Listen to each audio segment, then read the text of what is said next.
I'd like to call the Zoning Board of Appeals to order, recording the roll. All present. Open public hearing. This is a public hearing to hear comment on the variance to allow one more additional accessory building to the principal garage than what is permitted by ordinance, to allow an additional accessory building to exceed the maximum square footage requirement of 200 square feet and to exceed the maximum height limit of 18 feet, located at 907 Celia Street. All right, thank you. Before you tonight are the variance requests. There's actually 3 different variances as part of this request. The residents at 907 Celia Street are looking to put in a garage at the property, and the first request revolves around allowing an additional accessory building on the property.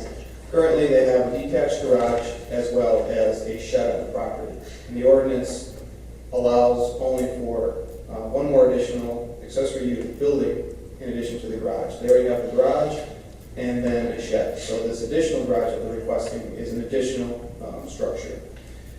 The second request is in regards to the square footage requirement for that structure. The ordinance permits up to 200 square foot maximum limit on that additional structure. Right now they are looking at about a 1,400 square foot garage, and so that's about, or 1,200 square foot, and that's about 1,000 square feet over the 200 square foot maximum. So that's the second request. The third request is in regards to the maximum height. Maximum height on accessory buildings is 18 feet, and they are requesting 21 and a half foot tall garage. A little background to this. In 1990 and 2009, the city updated its zoning ordinance, kind of overhaul or redo of the ordinances. In the past, the regulations regarding garages were different. There were different regulations then. They were a little more relaxed than the current regulations now. So just to give you that background on that, there were a number of times when the city has established garages. There have been a number of garage variances requested in the past. With variances, they're generally difficult to grant because they have to meet the criteria set within the ordinance. A number of variances typically should be granted only in the extreme circumstances or need for that variance. So in this case, that's what you need to determine is if these variance requests are really a need for the property, if it's unique in the circumstances. Some more background as well. Within the last month or so, I received a number of requests, probably around 5 or so, of people interested in building larger garages than what's permitted already. So we've had a number of people interested in building larger than what the ordinance permits. We had a discussion with the planning commission last week about this as well. We were talking about a different garage issue, and what I always recommend is if you don't agree with the ordinance, that's not a reason to grant a variance. Instead, I recommend reevaluating the ordinance regulations. There are a lot of people that are coming in and wanting to do something different than what the ordinance permits. That may be a sign that there's something wrong with the ordinance regulations. Sometimes it's just a preference. Some people have a preference for a larger garage, and I can understand that. But that's where I think an evaluation of the ordinance should be done, and some changes should be made then in that process.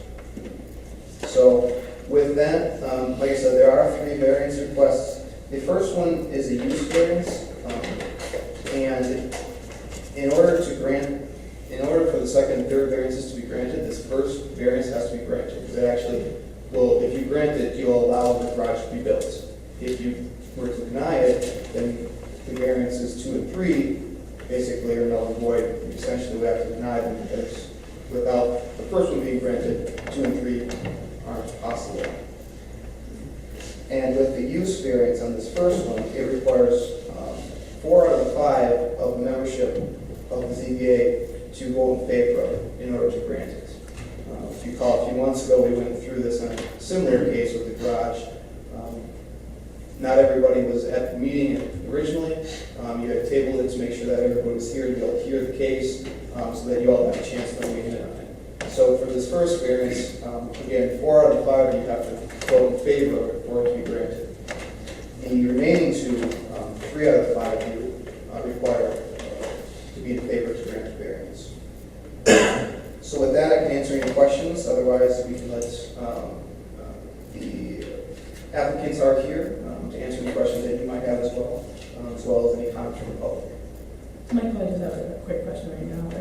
Are there future plans to evaluate the current regulations for the zoning of garages? Now, we chatted about this with the planning commission last week.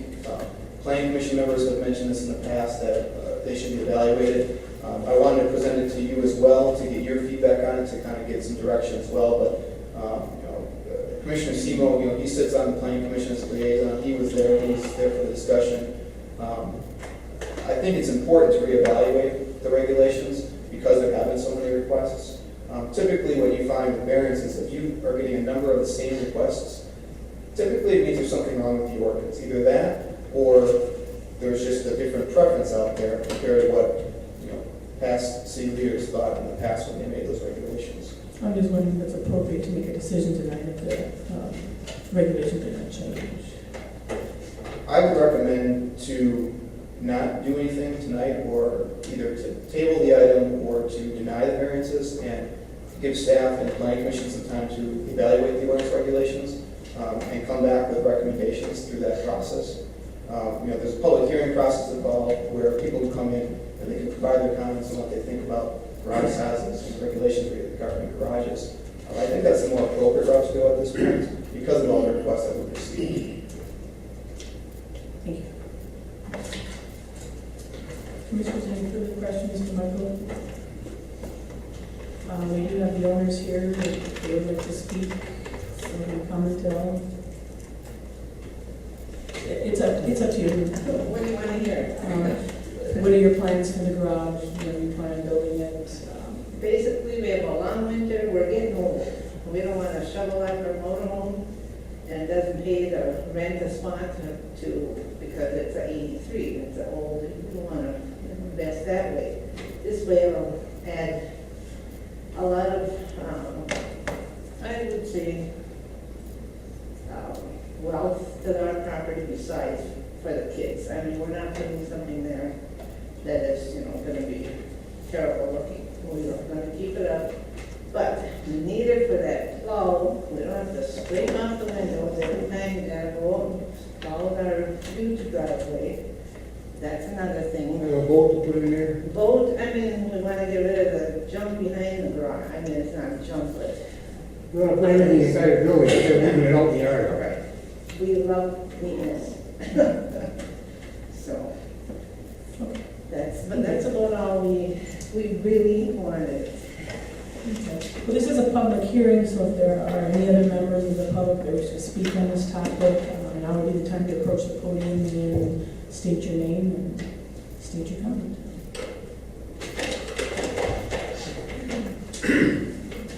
Yes, Albert Office here.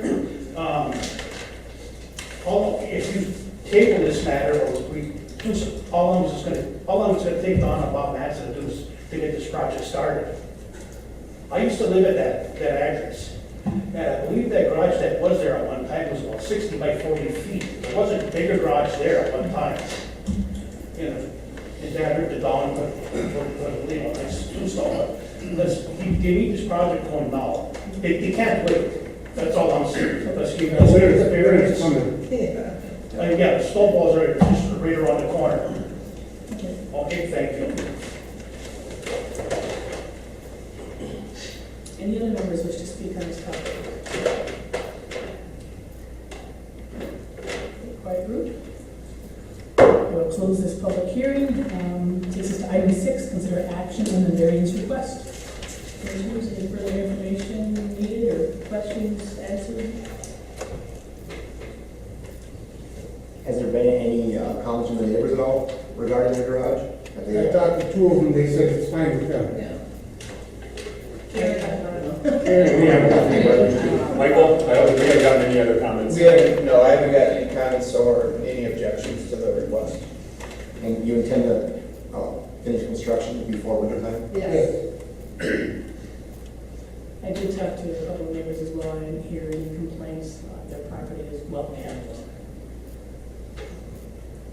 I'm not sure what direction the commissioners want to follow, if they want to take, Well, I'm inclined to let them have the garage, and then, since we're having so many variance requests, to reevaluate our zoning ordinance in the future. so you feel comfortable with the garage and moving forward versus waiting for the commission to do it on the regulations? Yes, and license. I would prefer that the planning commission evaluate it first. It is a large garage, it is a big change in what the ordinance has in it, so I think that would be the best route. What is the length of the frontage on Celia Street of the whole property, the house and the adjacent lot? That'd be 20. I don't know. So the lot, the adjacent lot was at one time a separate lot, I had separate lots alongside of my house. that you acquired later on? No, I acquired when I purchased the You've house. always had. Yes. We've always owned it. Well, I feel like if we're going to grant one, we sort of put ourselves in this position of having to grant more of them, because this request is at least as easy to grant as the one from Mr. Nicholas, which wasn't even adjacent to him, and he didn't touch his property. So it's what I consider.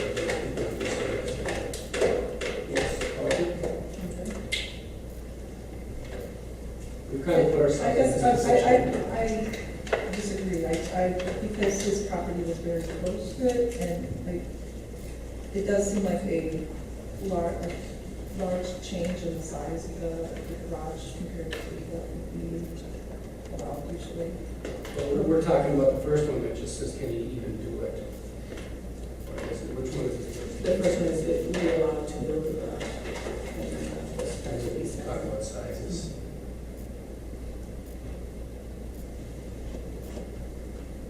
Am I correct? Yes, on the last page of the report, there's 3 motions at the end. Motion 1 is regarding granting or allowing to build a garage. And then the second motion is related to the size, and the third motion is related to the height. Well, I'm going to make a motion we grant this variance. Second. We have a motion by Commissioner Semo, second by Commissioner Tower, to grant variance noted in item number 4. Any further discussion or concerns on this topic this time? And a roll call. Care. Yes. Salem. Yes. Shackelford. Yes. Tower. Yes. Parker. Yes. Could I add one more comment? I think it's really important that the planning commission revisit this ordinance that deals with garages, so that we can move forward with a little more definition and clarity on these things, because this is not the way we should be doing it. Let's make sure we get that on the radar. Your contact person, the planning commission, so I'd like to move forward, guys, we don't run into this more often. And I only suggested this to be consistent with what we've already done. All right, so that takes us to the first part, that the commission will allow the building. We will need to vote on the second part. I believe that would be the square footage, if I'm not mistaken, to allow the garage to be 1,200 square feet, which is 200, correct me if I'm wrong. That's correct. We're looking at 30 by 40. What would our typical size be were we in a standard situation? Just for just a normal residence that someone's building a garage. 900 square feet. 900. Based on, would you base that on the size of the 2 lots added together, or how would you do that? How would you make a determination? Anything over 10,000 square feet, that's the 1 acre, could be the 900 square feet. So once you get to 1 acre and above, then you go up to the 1,200. think the reason behind the bigger size garage is to store camper and store. Yeah, and store. 100 square feet would be roughly 30 by 30. 30 by 30, 24, 28 by 32.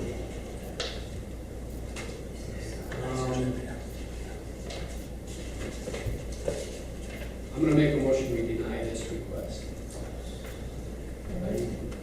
I think we're still being consistent with what we've done in the past, but we're upholding the rest of the ordinance. I second that. Motion by Commissioner Segal, second by Commissioner Shackelford to Are you deny, serious? to deny the request for a 1,200 square foot garage. Any further discussion or concerns? Roll call. Seymour. Yes? Shackelford. Yes. Tower. No. Corcoran. Carrie, sorry. No. Corcoran. No. I think the reason behind why they came to us is the size of the garage is to accommodate the camper and some of their other yard, things that they have in the yard.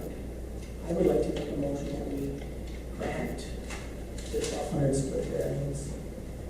I'll second that. Motion by Mayor Corcoran, second by Commissioner Tower to approve the variance of 1,200, to allow a 1,200 square foot garage to be built. Any further discussions or concerns? I will say that they have given us exactly no reason for needing this variance. I mean, that's the process is, if you read the process, it says that the person requesting it must show some extenuating circumstances with respect to need. Other than that, I want it. Well, I think if that was the case, we should have denied it at the first. Right, and I feel that way basically, but in order to be consistent with what we've already done, I support it. I would be more comfortable if the planning commission would look at it closely regarding the size. If there is a second additional garage, I think it's important to, make sure it isn't too large. That just seems where the confusion lies. I think we decided to move forward versus waiting for the planning commission because we've done this in the past.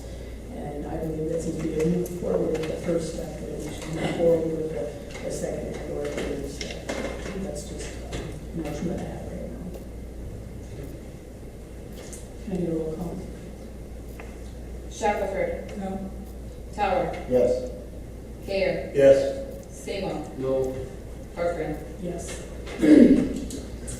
Takes us to item 3, request for a variance to be, to exceed the maximum height limit of 18 feet. And what is the height limit that we were going to?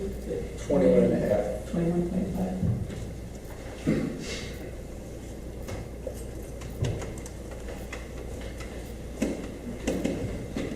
I'll make a motion to grant that variance.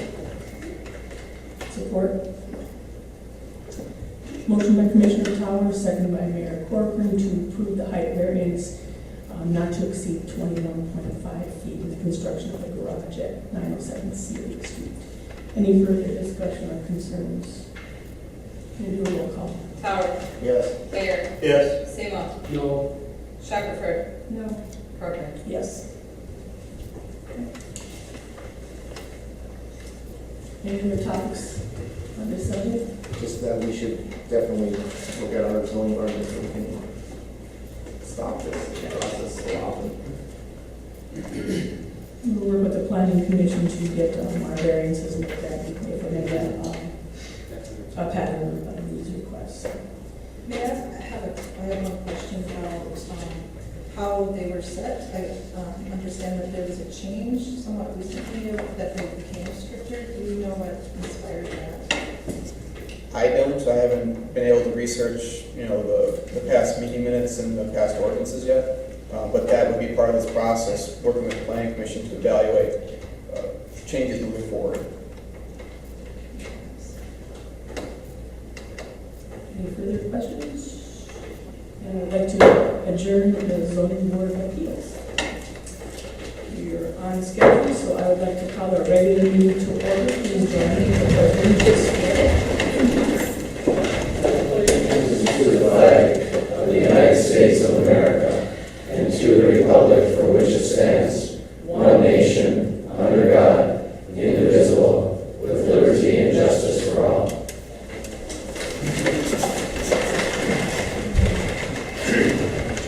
Item B, recording of the roll. All present. Item C, approval of the consent agenda. Are there any corrections we need to be aware of? Make a motion to approve the consent agenda as presented. Second. Motion by Commissioner Shackelford, second by Commissioner Kane to approve the consent agenda as presented. Any further discussion or concerns? Roll call. Mayor. Yes. Seymour. Yes. Shackelford. Yes. Bauer. Yes. Parker. Yes.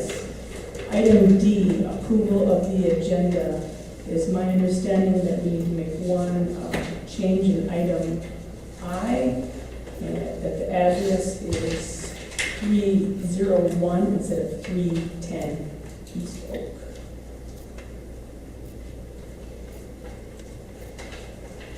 Make a motion to approve the changes to the agenda. Second. Motion by Commissioner Towers, second by Commissioner Cater to approve the agenda with the corrections noted in item I. Any further discussions or concerns? All those in favor, aye. Aye. Opposed, motion carries. Item F, citizens wishing to address the commission on items on the agenda. A 3-minute limit, please. If you're able, please approach the podium and state your name.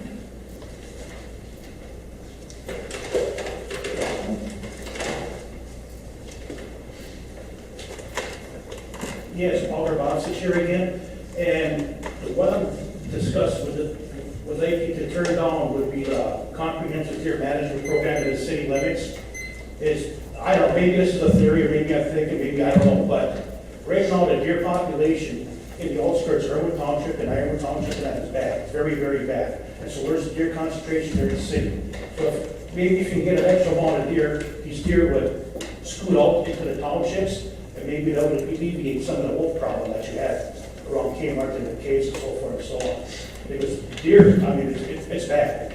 The hunting's gonna be real, real bad this year. Thank you. Thank you for your comments. Anybody else wishing to make comments at this time? Item F, audience, introduce 2 new permanent part-time area public safety officers. Officer Bucknell and Officer Willard. Earlier this year, we were given authorization to hire up to 2 part-time officers for our department.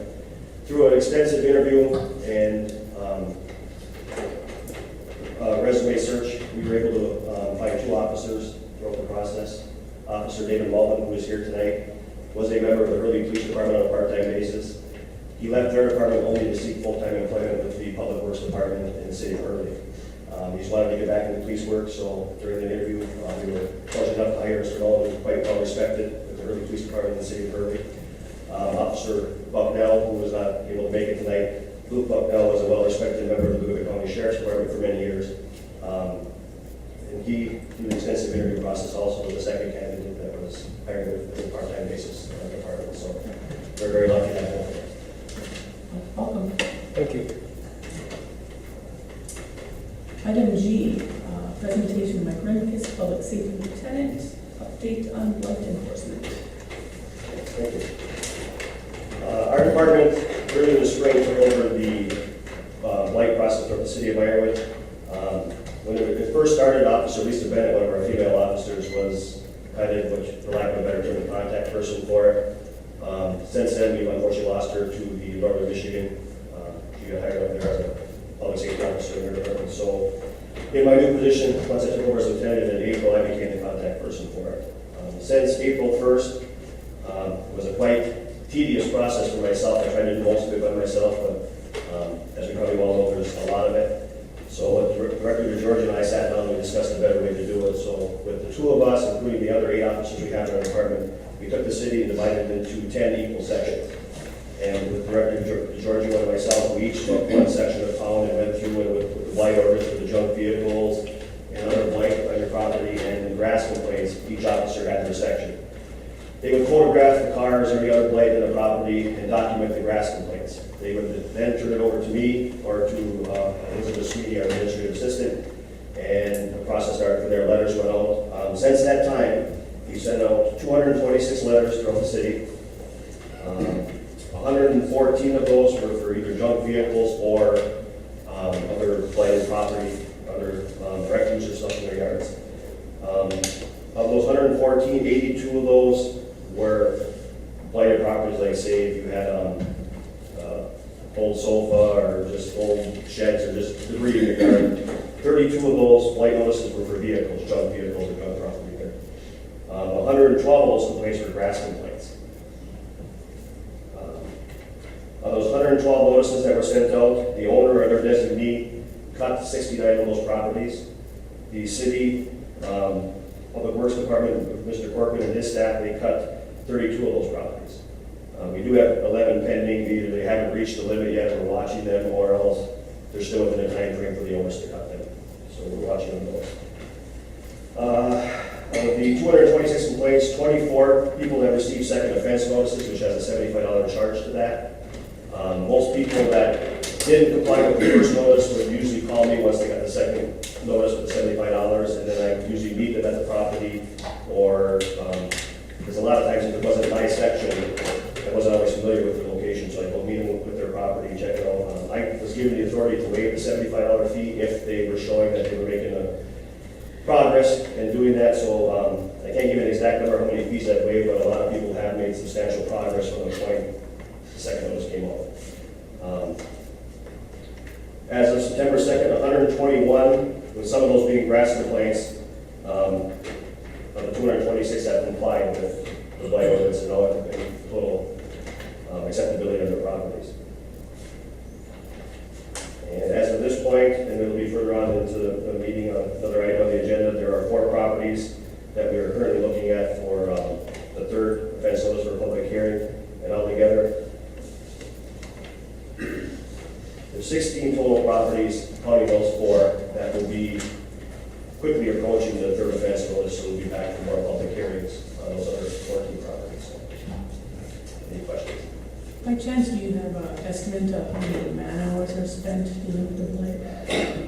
I can tell you from my department, at a minimum, every officer puts in 3 to 5 hours a week, because unfortunately, we also have our other complaints that we have to handle, so it does take quite a bit of time. So, but 3 to 5 hours, so roughly 50 hours per week amongst all the officers. I don't know if Mr. Allen put with the Public Works Department. I don't know. I know that Mr. Corcoran and his staff spend many hours cutting lawns and stuff, but I'm not quite aware of their hours. Well, thank you for your help. Elizabeth. Thank you. Any further questions? Is there any problem with the amount of hours that officers are putting in, or Like problems, you mean like? is that too much time that you feel like you're putting in? It's probably, as we're getting later in the year, it's easier for us, for the day shift officers to do it, because night shift comes in at 6 p.m. or 6 p.m. to 6 a.m.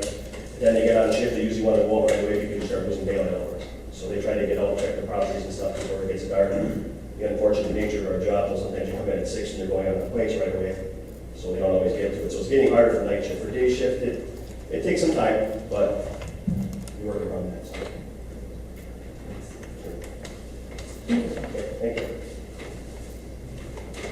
Takes us into new business. Item H, discuss and consider resolution 013-025, governing the 2013 comprehensive deer management program.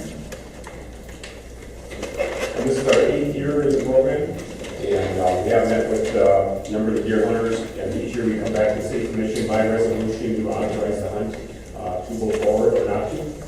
Again, the resolution is pretty much what you've seen over the last few years. Many of the changes have been highlighted. If you'd like to see any other changes or adjustments to it, this is the time to have that discussion. And Gary, if you want to add anything? Yes, I have a memo in front of you. As you can see, the deer harvest in 2012 was 60. We harvested 60 deer out of the city limits, with the majority of them on the Sino property coming from the Caves area. We took 17 out of the Caves area last year. I also have Grant Emery was not able to make it tonight, and he wanted me to express his concerns.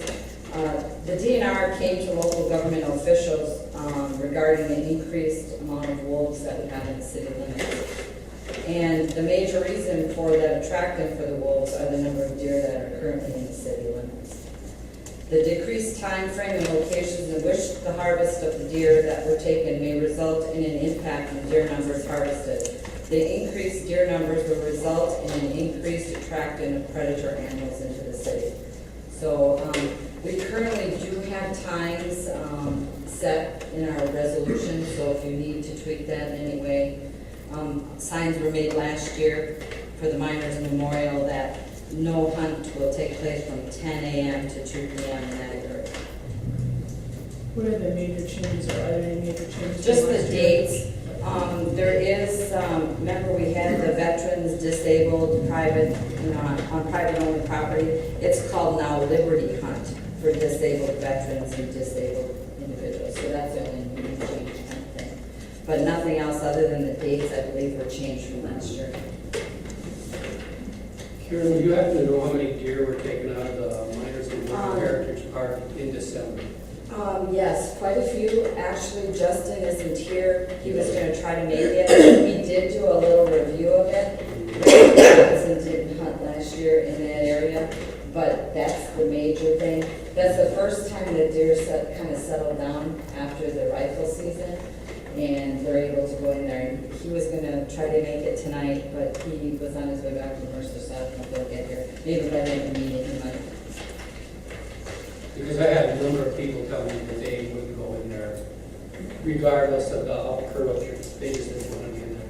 Was there any chance of there being hunters? I guess there's a question. Was there a problem? People just don't like it. They're nervous. They're worried about their dogs. They're worried about themselves, and they're worried about interfering with the hunter. Well, And you can't, that's just how they are. So. because I know there was, the hunters say the deer are still in there, no matter, Right. it's amazing with the noise and stuff, they're still there. But, they never had any issues with it. The Parks and Rec Committee did recommend to end the season on December 1st, which I think would be a good idea because within the Miners Memorial Heritage Park, because that is cross-country skiing and snowshoeing is a very important part of the park, and that's where our main trail is, so it would be very, it would make the park more functional if it didn't have hunting in that period. We get started by December 1st. You never know. You never know. But I do agree with Commissioner Schaufelter. I think that exactly the way it is great. And if we were just simply to say, well, Miners Memorial Heritage Park is off limits after December 1st, that's what I'd like to see happen. So I'll make that motion, that we approve the resolution as is with the change of changing zone 4 to December. Would you have through November 30th then, and as of December 1st, is that Ending on November 3rd. When does it start? It would follow all the dates that are already spelled out. The only change in the whole resolution would be that the hunt would end on November 30th. It should end on December, Versus, December 31st. It leaves all the others it open. starts October 1st? And just for that, just for that area? Zone 4. Is that clear? even though we're getting them down, okay. Gotcha. Everything is the same except for zone 4 and server. I think my personal opinion on this is just that zone 4 seems to be where we have a lot of deer, and I think that we should continue it as presented to December 31st to allow for the harvest. It's well posted, and people have the option to walk there or not walk there. They do have other options for that time frame. So as Commissioner Snow mentioned, a lot of people just don't. I mean, if they have children, they're not comfortable with it. And, you know, that's still a few months within the park. And also, I mean, unless I don't understand this, the 60 were harvested in 2012, and of those, 17 are from the park. So that isn't a majority. private property also where the deer were taken, but on the city-owned property, that was the majority. We only got like 4 or 5 from other areas. The But majority. some of that private property is that within, They're way out on the outlines. Well, you have to look at the goal of this hunt, which is to curtail the deer herd. And we may be talking about 4 deer plus or minus in our bigger picture. 17 deer were taken out of that area for the entire season. So we're only cutting the season from 90 days to 60 days, I think. So we might be eliminating a third of 17 deer if we did 5. Yeah, I We don't might be know. eliminating 5 deer. So we're still progressing, and I think that we're seeing the numbers going down in the hunt. Sort of like the general trend. It'd be interesting to keep on tracking this over the years. But I don't see that as really being a big negative on the hunt. No, our goal, like I said, is to eliminate or curtail the deer, and that in turn curtails the wolf population as well. I would still feel more comfortable leaving it the way it is, but. Any compromise? I think this is a park that there's an ordinance that created it as a park, and that's an important thing. This, already the park is losing 2 months of time where it's not really a functional park.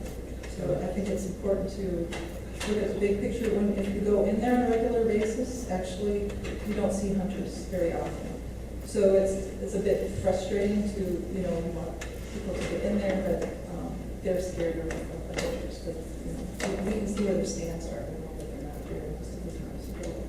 So if the hunters came more often in those months, you could get something on to harvest. But I think over the last couple of years, we've changed where there's no hunting in the Lions Memorial Park during a certain time frame. I think it's 10 to 2. Right, well, 10 to 3, but hunters typically don't hunt, during that time. So it was something that's pretty easy for them to, because they're either doing it early or later. Have any of these people that walk or hike on that park ever seen any wolves over there? I saw one about 3 years ago. My neighbors see one by my house, 3 weeks ago. I talked to another neighbor today. They used to have 4 deer in the yard every night.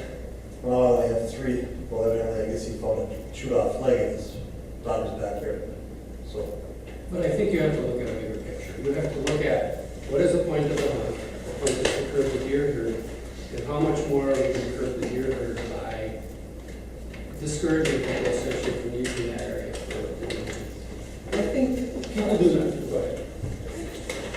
I think if there's wolves that are coming in, they're going to keep coming in if we change this date or not. I mean, there's a lot of deer north of Air Street. If you ever go down Air Street, I see them all the time in that northern part. That the DNR will have to come in and get rid of wolves as they come in, but I don't think it's really going to affect that.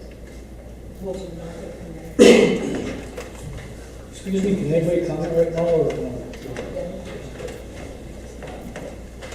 I just believe that we've made our compromise of the 10 to 2 in the hunting.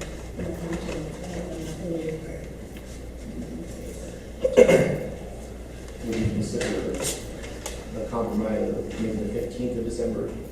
Because we've had our winter hasn't started early.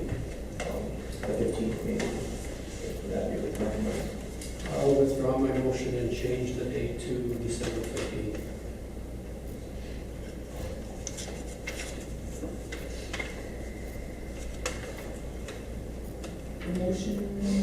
Motion to enact the deer hunt resolution as stated, with the only change being that the hunt in the Miners Memorial Heritage Park. Excuse me. We do recently have some. Okay.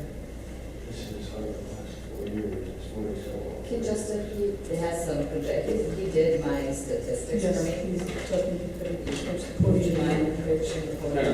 Kind of rushed here, but what I do, I got an Excel spreadsheet for every year, from 2008 all the way through 2009, or 2012 last year. I went through it last week when Karen requested that I did it, and I took all the deer shot from December 1st through the end of the year. So what I have is a list of all the years, I'll let you look at it. And when I took all the deer on here, divided by 43, I 46.5% shot from December 1st through the end of the month. And I think that's primarily because when it's rifle season, November 15th through November 30th, we're not allowed to hunt because there's a buck back. So that's when the guys get another spurt of energy out there to take some more does. So that's why the percentage is so high, because we've been, I don't want to say locked out of there, because we can still hunt bucks, but we can't shoot does until December 1st. So, let's see if you want to take a look. And it's almost 50%, so. Is there a breakdown in here of 2010, 2012? I mean, I do have everything on an Excel spreadsheet. I can break down any which way you want me to do it. It's just the way I see one on last year. Here's an example. One by Mr. Roby or Robbie. Roby now. And that's on 12/1. And I see one by John Nixich on 12/9. And I see one on 12/21 by one other person. So I see 3 deer in that area. And I see that being 1/15 of the total harvest. But Commissioner Seymour, you're forgetting that there was one hunter that that was his area that he hunted. He is coming back to the hunt this year. There is one year where all of them were taken from the caves. I think it's 2009. I don't know, I guess they're just rushed afterward. But I'm going to leave my motion out there anyways. Okay, motion, do we have a support or second? What do you I'm think? going with your December 15th concept. The hunt is all the same, except that it closes in the Miners Memorial Heritage Park on December 15th. That's the last date. I mean, I don't have a strong opinion one way or the other. I don't really care. You know, I don't hunt. I don't use the park. I'm just trying to find a balance for everybody. Other people that use the park that are complaining. Yes. You know, do we have hunters? Is it a problem if we shut them down on the 15th? is there a way we could just stay off the posted trail, 100 yards off, one way or the other? No, I mean, people feel uncomfortable if they know there's a knife, so I don't disagree. Truthfully, I am comfortable with it. Personally, I have no trouble at all. I just, I grew the trail a lot, and I talk to people all the time that say, well, I don't go in there during the deer hunt. And I totally understand what you're saying, I do. But what is the use, what is that land that's being used for at any given time of year? And I would encourage anybody, even sitting up here, to go in and at least see what's there, and before you make any decisions. I guess in the hunter defense, I mean, our hunt is only a few months out of the year where the park is open up to the miners or the walkers, or anybody wants to use it all year round, where we're only in there a small percentage of the time. Well, it is a park. I mean, the reason that there is a hunt is just to get rid of deer. It isn't a recreational hunt as much as it is meant to be something to make it something like just something to Karen, you're saying that? Yeah, I guess just the main thing is, I mean, it's not about the hunt, it's not about the park, it's about the increase of the population of wolves we have in the city of Barnwood. And that's what we need to make sure that we try to eliminate. I mean, this past year, in 2012, we went back up to 60. The year before, we kind of had it down to about 40 deer being harvested. So we were controlling it. For some reason, that's why the wolves are coming in, because we're getting more deer population in the center of the city. So I mean, I I guess. don't think this deer hunt is going to change that. I mean, You don't if there's think- wolves out there, they're going to come in, and there's still a lot of deer. I mean, there's deer that are outside of that area. And it's something that the DNR just has to work on controlling it. There was only one deer taken out of there in the time period that I'm working. So that's arguably negative. So anyways, I have a motion up there. I don't know if there's a second. But I have a motion up there. I'll second it. Motion by Commissioner Seymour, second by Commissioner Shackelford to approve resolution 013-025 with a change being noted that the end date of the hunt month would be 12/15 versus 12/31 In zone 4. in zone 4. Any further discussion or concerns? Do a roll call. Sure. Seymour? Yes. Shackelford? Yes. Tower? Yes. Care? No. Corcoran? No. Okay. Item H, discuss and consider scheduling a public hearing to discuss blighted properties at 124 North Lake Street, 204 East Oak Street, 301 East Oak Street, and 319 Albany Street on Monday, October 14, 2015 at 5:15 p.m. Again, this is the step that comes back to the city commission, and then 3 letters sent out to these property owners, clean up their property, they have not yet complied. So then it comes back to the city commission to have a public hearing and see what steps we take after that. We do have some pictures, Karen, just to give you an idea of what the properties do look like. And again, there'll be more discussion at the public hearing, more of the presentation. But again, these are 4, I believe there are 4 more, maybe more that are, may get to you if you don't comply in the next few minutes. So as we go through, you can just see the level of some of these blighted properties that That was 124 North Lake. This is 204 East Oak.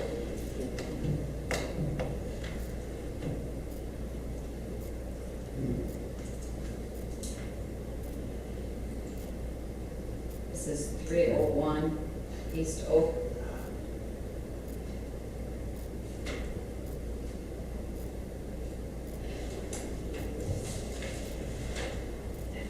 This is Albany.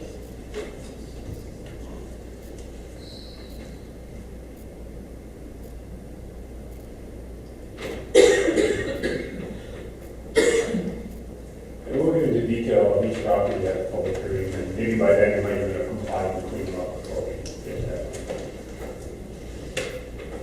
Okay. We'll proceed to schedule a public hearing. Do I have a motion? I'll make that motion. I'll second.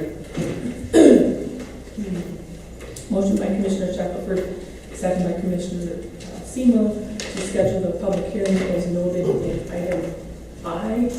Any further discussions or concerns? All those in favor, aye. Aye. Opposed? Motion carries. Item J, discuss, consider scheduling a public hearing to hear comment on ordinance number 498 with 5, amending the code of the city of Ironwood by adopting the Uniform Traffic Code and the Motor Carrier Safety Act of 1963 for Monday, September 23, 2013 at 5:25 p.m. Yeah, this is, just said the public hearing for that ordinance. Basically, what we're doing is referencing state law. So as state law changes, we don't go back and change the ordinance every time. But we'll have more detailed description, definition, and set public hearing. I'll make a motion, we set that hearing as defined in item J. Second. Motion by Commissioner Semo, second by Commissioner Tower to schedule a public hearing as noted in item J. Any further discussion or concerns? All those in favor, aye. Aye. Opposed? Motion carries. Item K, discuss and consider declaring surplus Ironwood Public Safety Department 2000 Chevy truck and authorizing advertising to bid with a minimum bid of $3,500. We do currently have a 2000 Chevy pickup truck with a plow that has basically served its purpose for our department for several years. We want to declare it as a surplus property with a plow with a minimum bid of $3,500. Any further questions? I'll make a motion, we authorize declaring the truck in question as surplus. And authorize advertisement for bid.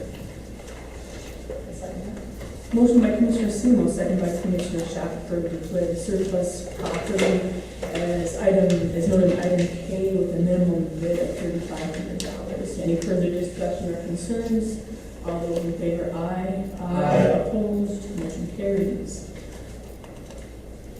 Item L, discuss and consider authorizing purchase of new Ironwood Public Safety Department vehicle in the amount of $25,610 through the My Deal State program.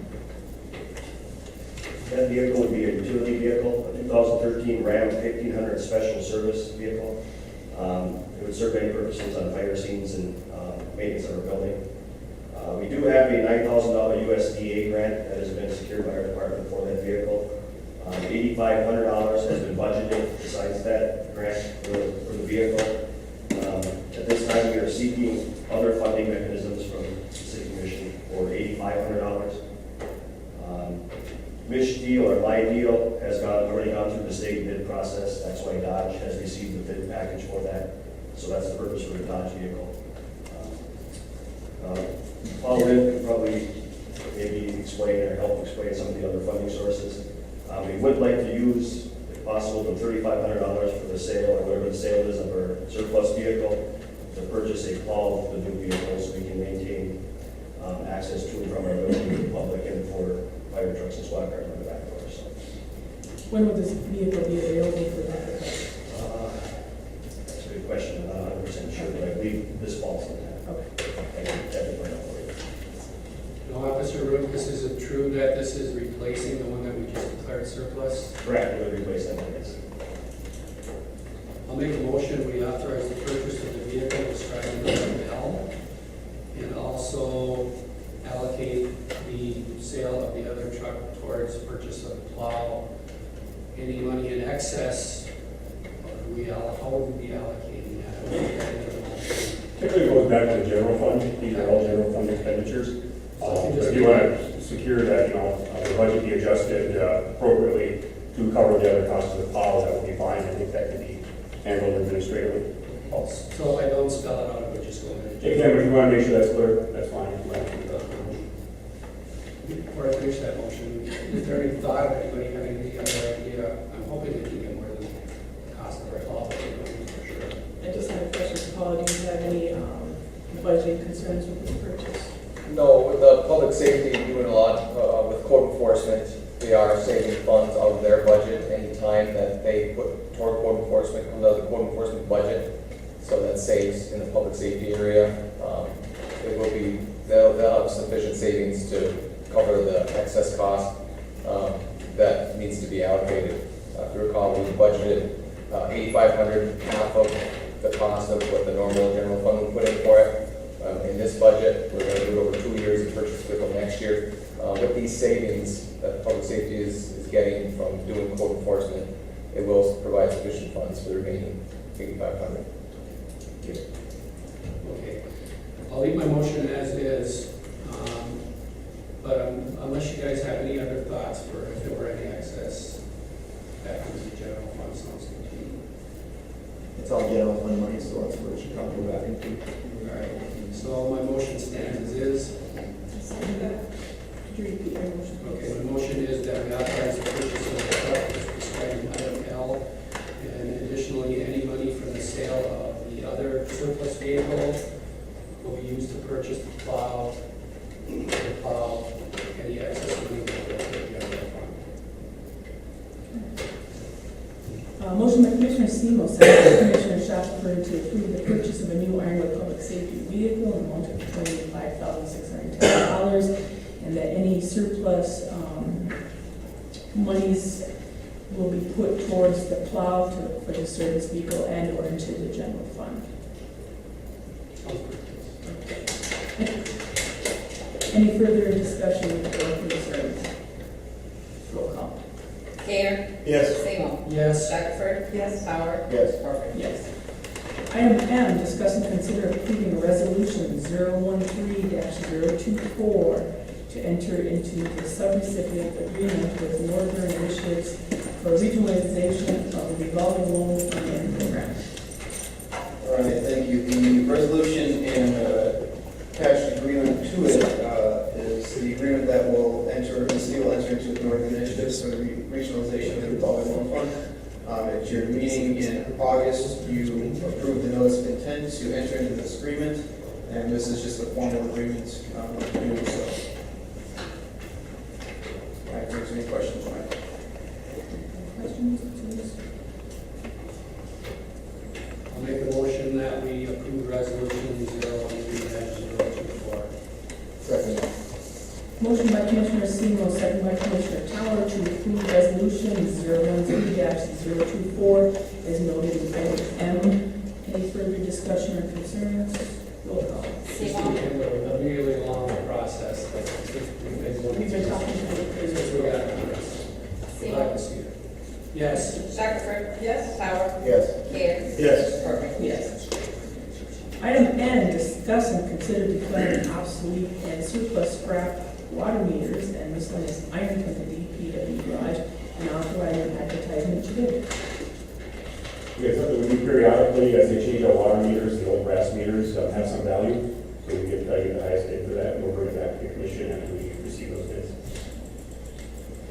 I'll make a motion, we declare as obsolete and surplus the items described in item M. Second. Motion by Commissioner Semo, second by Commissioner Tower to declare obsolete and surplus scrap materials as noted in item N. Any further discussion or concerns? All those in favor, aye. Aye. Opposed, motion carries. Item O, discuss and consider declaring obsolete and surplus office equipment from the Memorial Building and authorizing advertisement to bid. Same process, we have some excess office equipment here, and put it out for bids, and we'll those bids back to the commission for consideration. I'll make a motion, we declare obsolete and surplus the equipment described in item O. Motion by Commissioner Semo, second by Commissioner Shackelford to declare obsolete and surplus equipment as noted in item O. Any further discussion or concerns? All those in favor, aye. Aye. Opposed, motion carries. Item P, discuss and consider declaring old ice making equipment from the Alabama Civic Center surplus and authorizing advertisement to bid with a minimum bid of $5,000. I was going to say, the new ice making equipment is going in, the board has authorized or recommended going out for bids for the old equipment. Yes, what we're looking at right now, selling or putting out for bids is the mat, the actual mats that we used to lay down, and then all the pipes that were above ground, behind the benches. There's other surplus equipment we'd like to sell at a later date, but right now we've got a party interested in the mat right now, and we followed there's 2 more parties that would like to bid on it. That's why we were kind of told or directed to make a minimum bid of $5,000 because it could possibly bid in higher than that. So we'd like to get permission to do that right away because that's time sensitive to the people that are looking at purchasing it also. So that's why we want to just that. There's other surplus, there's other tanks and the flooring, the old monofoam or whatever they call flooring that we're going to look at in the future, but they're not time sensitive right now. But this item, the matting is, we'd like to get permission to get bids on that. So, thank you. Thank you. And Brian is researching minimum bid price for the other items. Yes, he is looking at what we can get, what the minimum bid would be on the other equipment, so we're not just giving it away. So, I'll make a motion, we declare the old ice making equipment from the Civic Center as surplus and authorize advertisement to bid with a minimum bid of $5,000. Second. Motion by Commissioner Semo, second by Commissioner Carter to declare ice making equipment from Paddle Civic Center surplus and authorize advertisement to bid with a minimum bid of $5,000. Any further discussion or concerns? All those in favor, aye. Aye. Opposed, motion carries. Item Q, discuss and consider approving the articles of incorporation for the Michigan's Western Gateway Trail Authority. Thank you. The Articles of Incorporation essentially would help set up a group of member communities, which would be the City of Ironwood, City of Bessemer, Bedford Township, City of Lakeville Township, to be a group working together to help manage and maintain the regional trails that spread from Ironwood all over Lakeville. So again, that's what this would do, is we push that in that process, and then each member community would then appoint a member to that board, and that board would move forward with trying to help manage the trail long term. So extend beyond all of our tenure and life here. Hope.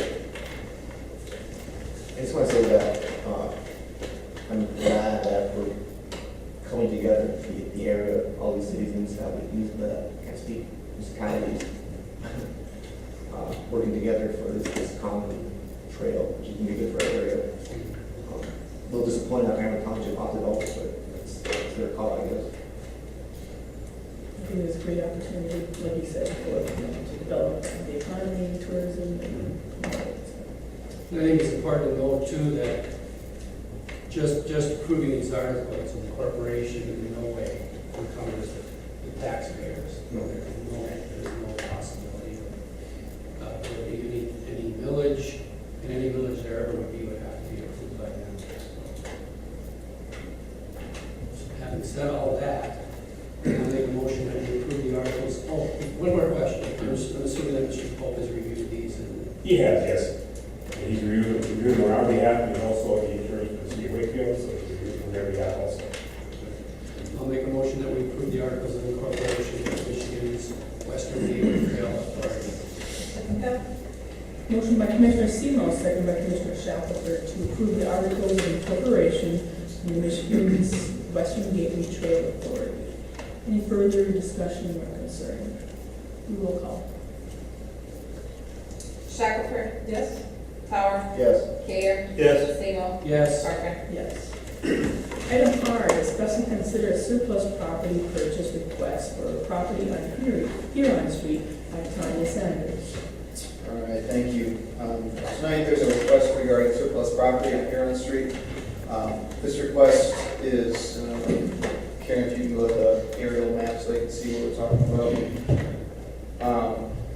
Generally, if the property is already on the surplus property list, someone can come in and purchase it. In this case, the property owner, the resident that's looking to purchase it, she lives right here. This is Tanya Sanders' property, and this is the property that she'd like to purchase.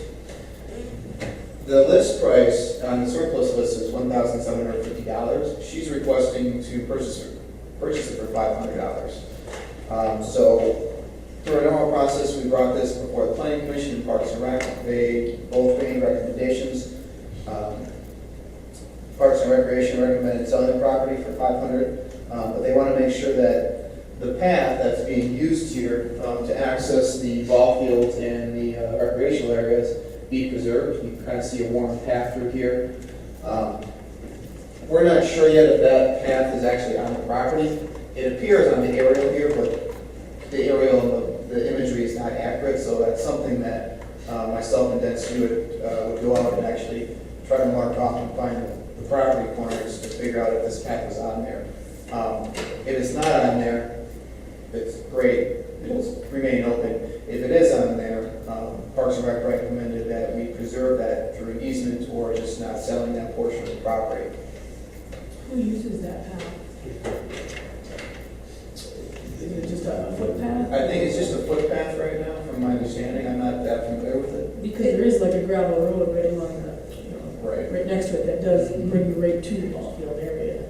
Well, it can be accessed by people coming from the school. They go straight down that alley and they continue on there. So it is something that could be used for students to be used in school. Also, the Little League, I guess when someone came with their suggestions from the Little League, I guess I don't know what the organization is, but they would like to have that kept open also as they're reorganizing that park and adding another field there. And so, did you say that the Little people would like to see that? Yes, they would like to see that path. They didn't have a problem with the city selling a piece of property, but they like to see the path to make it usable. And then the Planning Commission, they recommended selling the property for $500, but also recommended that the city evaluate its surplus property list and the values that are attached to those properties. So that was another recommendation from the Planning Commission to reevaluate that list. Obviously, the list price right now is $1,750. The request is $500. That's quite a big difference.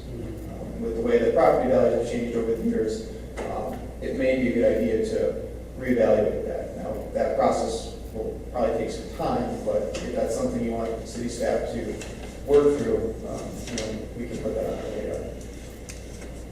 Would you say that we're not getting a lot of requests for surplus property, that the price is lower, we might get more?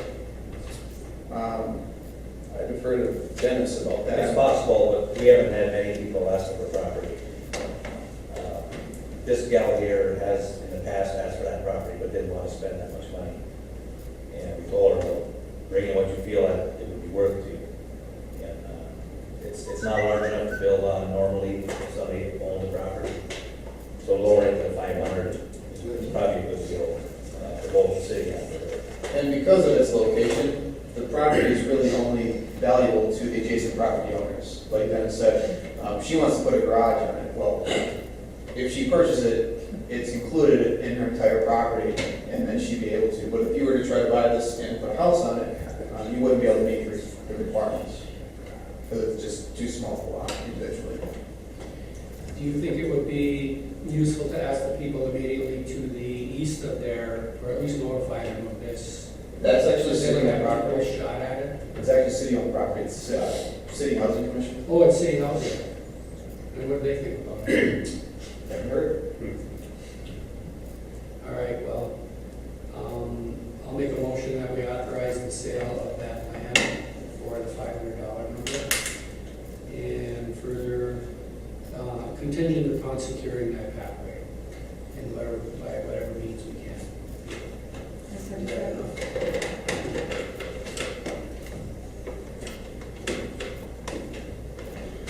Motion by Commissioner Semo, second by Commissioner Shackelford to approve selling the surplus property for $500 contingent on the pathway easement. Can I ask, would you like us to evaluate the surplus property list or leave it as is for right now? Like I said, we don't get many requests, but just want to clarify that to know what we need to do. My thought is with the comprehensive plan, just getting rolling and talking about reviewing our zoning ordinance, might be enough big stuff for a little while. What do you think? That's fine with me. I got plenty going on, so. Again, we have a motion by Commissioner Semo and a second by Commissioner Shackelford. Any further discussions, concerns, or questions? Would you roll call? Tower. Yes. Care. Yes. Semo. Yes. Shackelford. Yes. Corcoran. Yes. Item S, discuss and consider authorizing advertisement to bid surplus equipment for the sale number 3 for entree and companions. All right, again, before you tonight, we have some remaining items on the entree companions revolving loan fund project. So we're requesting you all to bid again for a third sale. We're requesting to reduce the discounted price to 50% of the original purchase price. As you recall, we started at 35% on the first sale, 25% on the second sale, and now we're going down to 15%. Again, it was minimal items, 10 to 13 items, I think, left out of the whole line. I'll make a motion, we authorize the advertisement described in item S. Second. Motion by Commissioner Semo, second by Commissioner Tower to authorize advertisement to bid for items or surplus equipment for sale number 3 for entree and companions. Any further discussion or concerns? All those in favor, aye. Aye. Opposed, motion carries. Item S, discuss and consider authorizing advertisement to bid surplus equipment for sale number 1 for Old World Peace. Again, similar to the entree companions, this is another project that failed in the city, but the city had loaned them money through the Rural Loan Fund program. So we have seized the property voluntarily and are looking to advertise the property or go bid for the equipment at 35% of the original purchase price. So we're following a similar path as the entree companions project. I just have one question. I know that that business was active for a couple of years, maybe 3, and how far along they had gotten in the page. How much are we going? What percentage? I don't recall what they owe. I don't know off the top of my head. They weren't making regular payments. They weren't. No, I don't recall when the last payment was made, but they were making regular payments. So it's been, I would say probably at least a year since the last payment.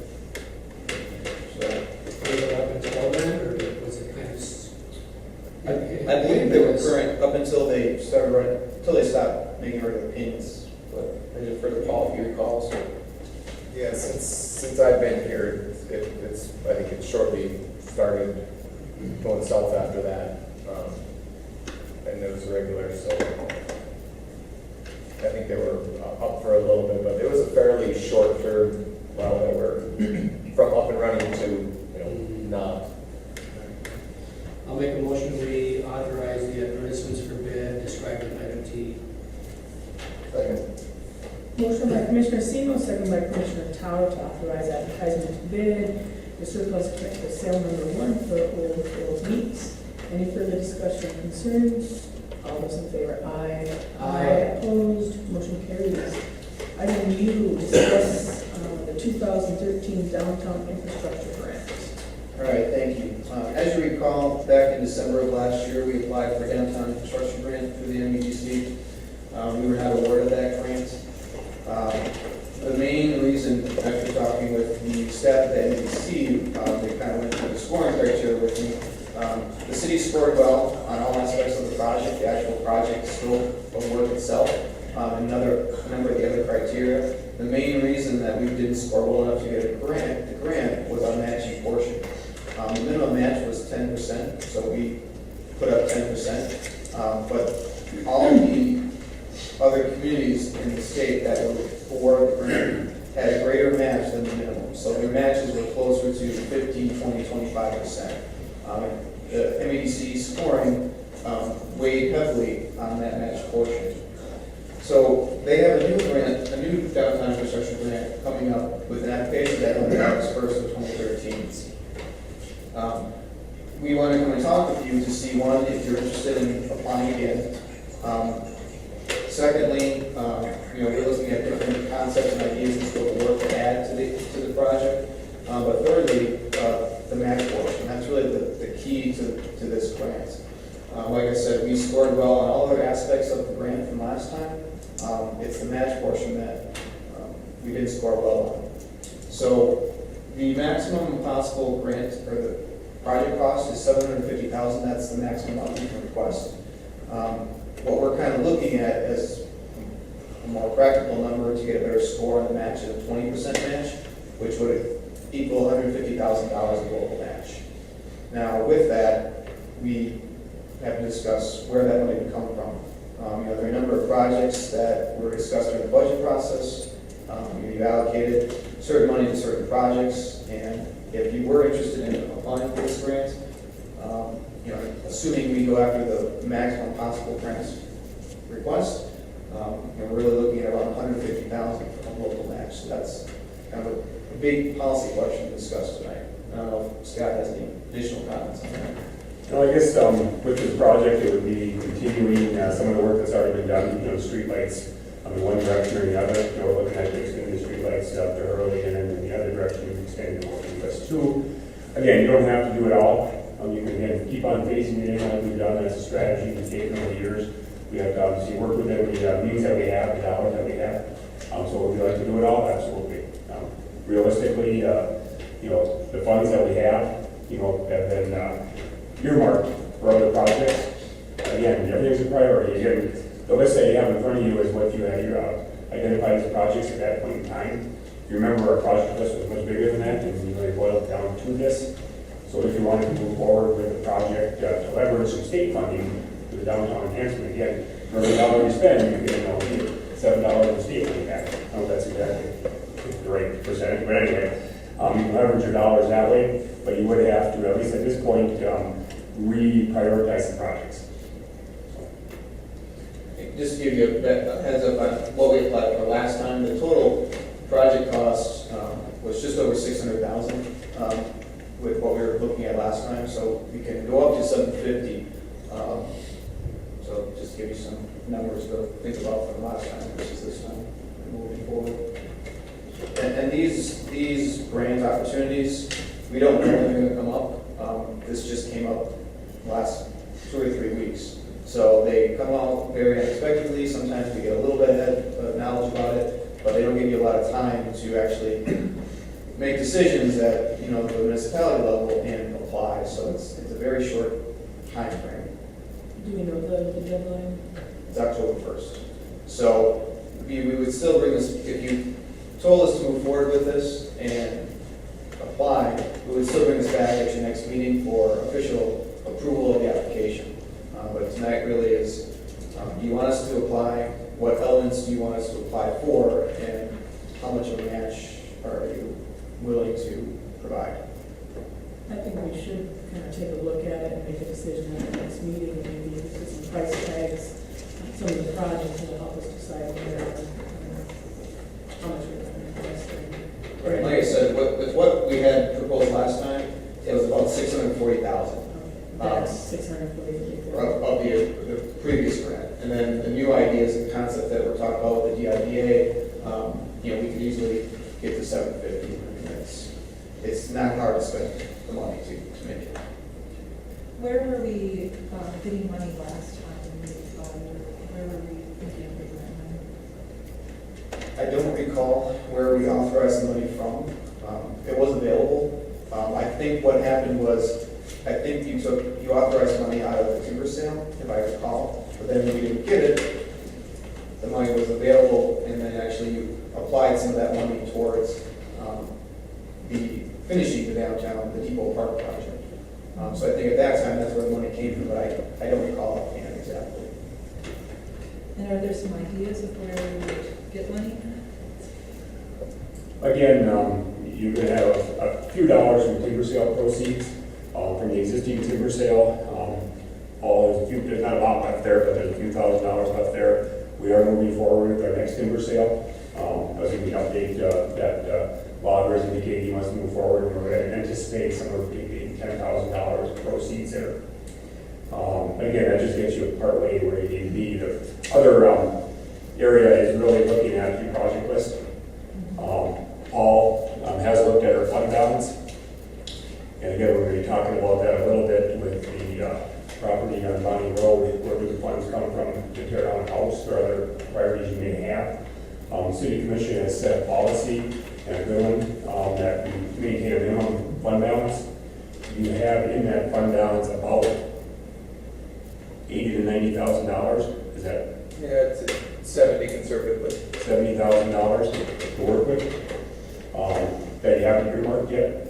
Again, we have another project coming up here later on the agenda that could, encumber the balance of that. Other than that, it's really a project list. There's other priorities on this project list. Again, some of these, it's a higher priority. Some of these other projects, again, they never come off the list. They just go back a year or two, on the list for future funding.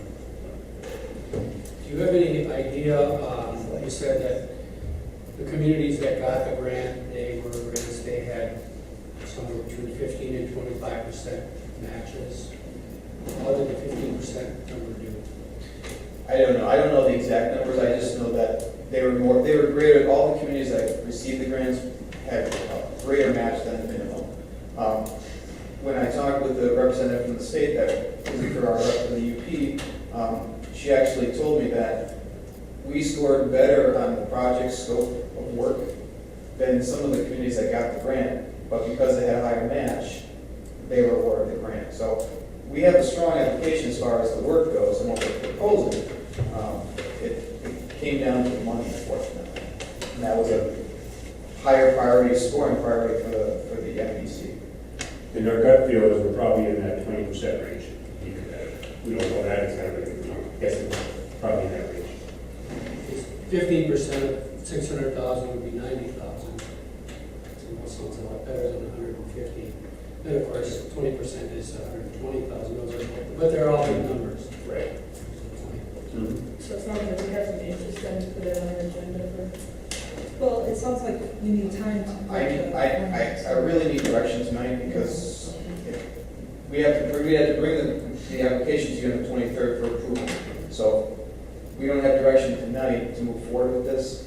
We probably have a little special meeting after the 23rd in order to approve it to get in by the October 1st deadline.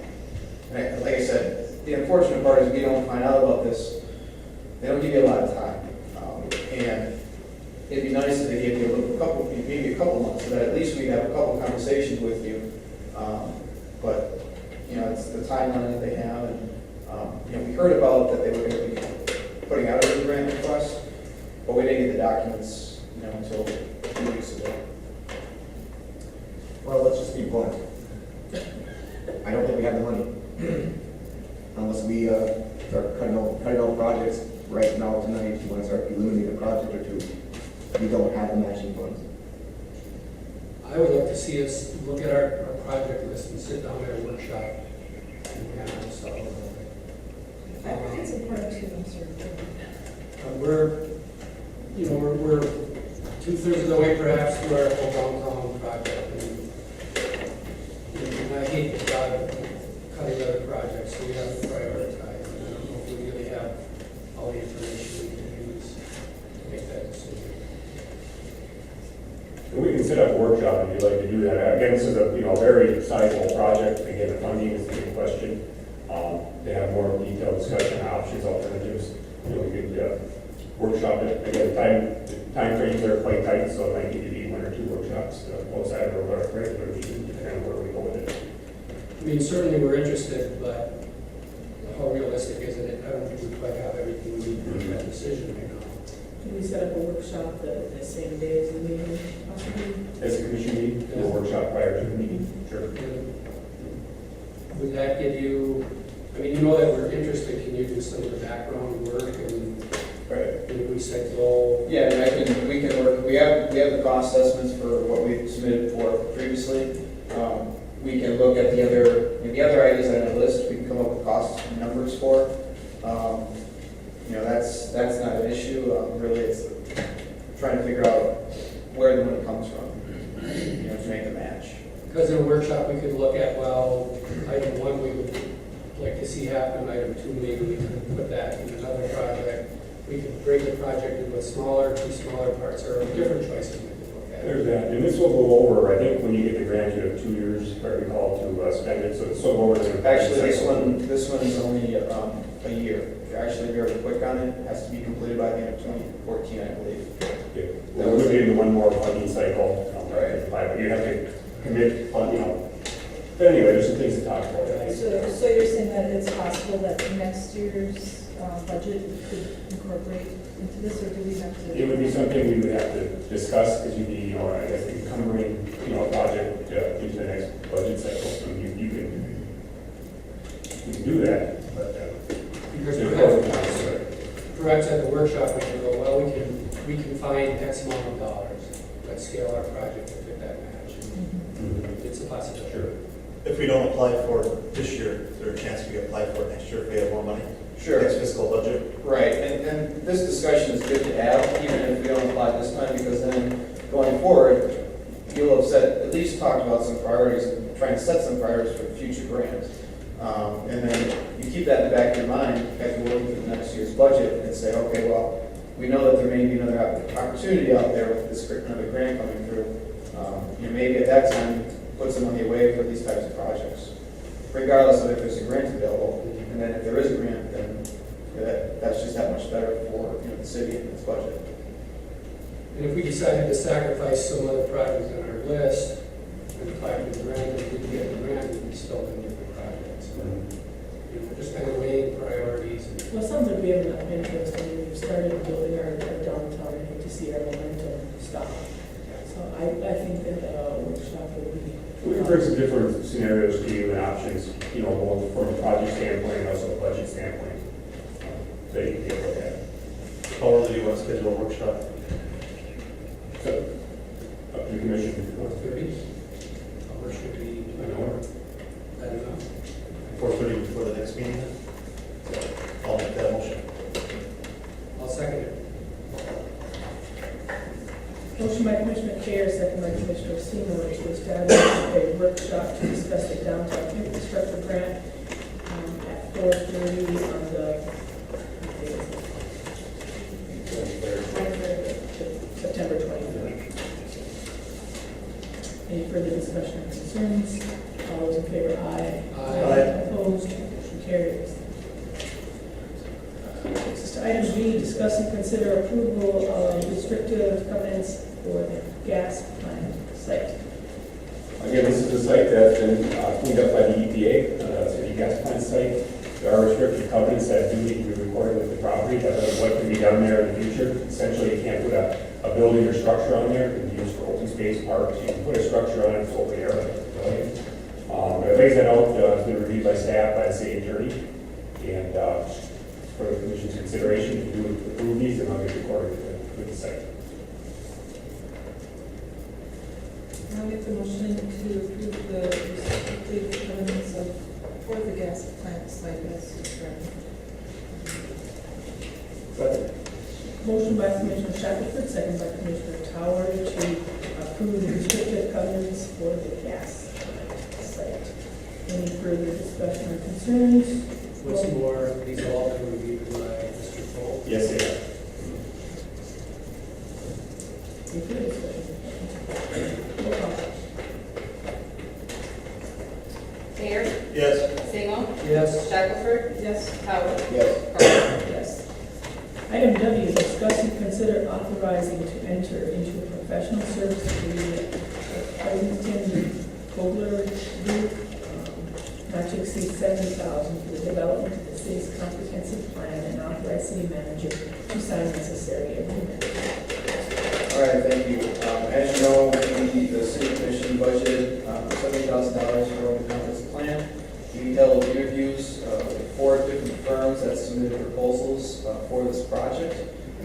Myself, Scott Erickson, Rick Seymour, Tom Burton, the planning commission chair, interviewed these 4 firms. We then made a recommendation to the planning commission for firm you see here before you.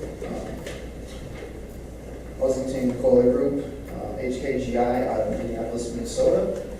And the planning commission recommended unanimously to you to select this group. So we're asking for you to approve that contract tonight. We do have a contract, it's under review, and after, if you approve that tonight, we'll have Attorney Pope review it and then sign the appropriate documents. I'll make a motion when we authorize the service agreement described in item W. Can I say something?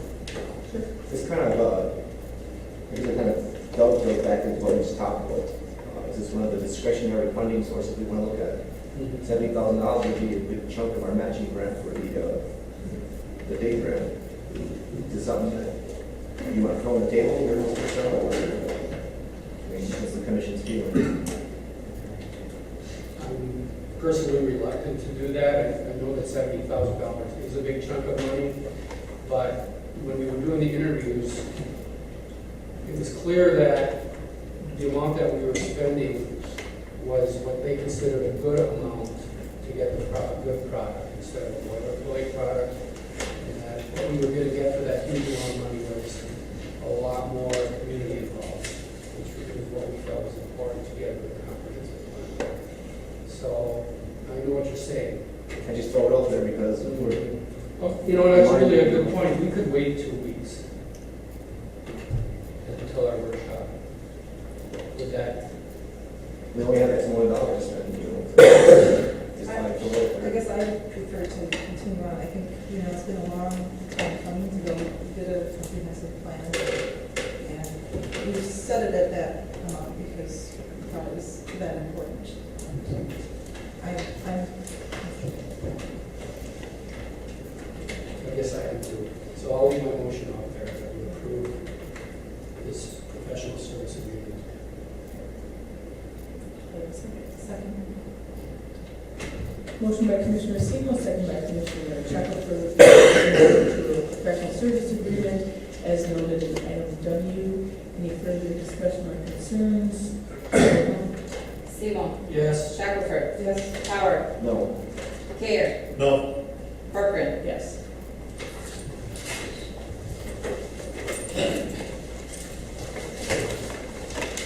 Item X, consider approval of pay package number 6 for Northwoods payment in the amount of $11,766.50 for the 2012 asphalt paving program. Again, this is for some work already completed. They did some street patches for us here a month ago or so. So it's going to essentially have to be budgeted for that work. Still a little bit of work to do for us. They don't have a plan in town. They have a couple of patches that they have to complete here this fall. So assume we're looking at mill and like an air for next year then? Yes. We should talk about that. Unfortunately, I didn't really have to. That is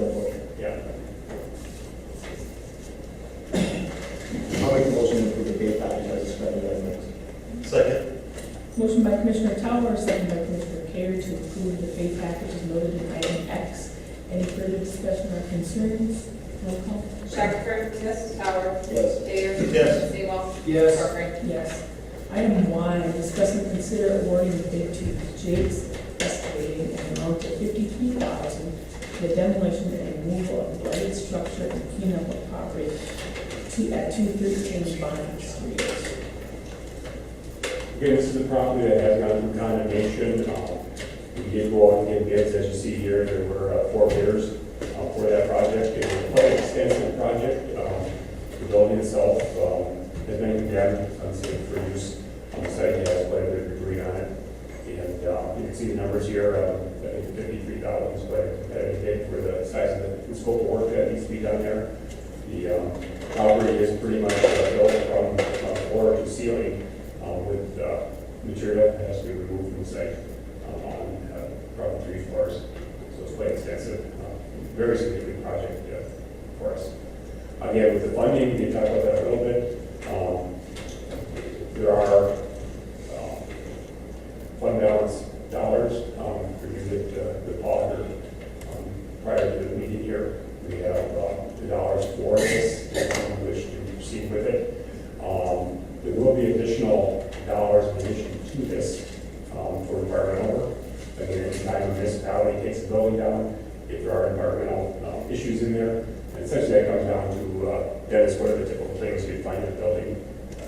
The floor tile, ceiling tile, sometimes in the drywall or plaster. The floor tile and the ceiling tile are big ones.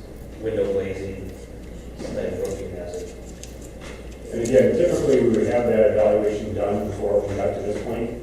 The building was so full of material, they were not able to get in and take actual samples out, representative samples.